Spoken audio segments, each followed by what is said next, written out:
కొంచెమన్నా సిగ్గుంది నీకు. పాస్ ఎక్కడ వస్తావు? బాత్రూంలో కదా పోసేది? ముసలోనం అవుతున్నావు. కొంచెమన్నా తెలివితేటలు ఏమన్నా ఉన్నాయా? ఉన్న చిన్నపిల్లోనివే చెప్పనీకి నీకు.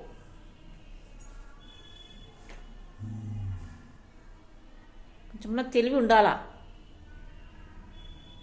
తెలివి లేనే లేదు. చూడిటు మళ్ళీ ఏం ఎరగందని తిన్నావు, అమ్ములో కూర్చున్నావు. చూడిటు మళ్ళీ చూడు.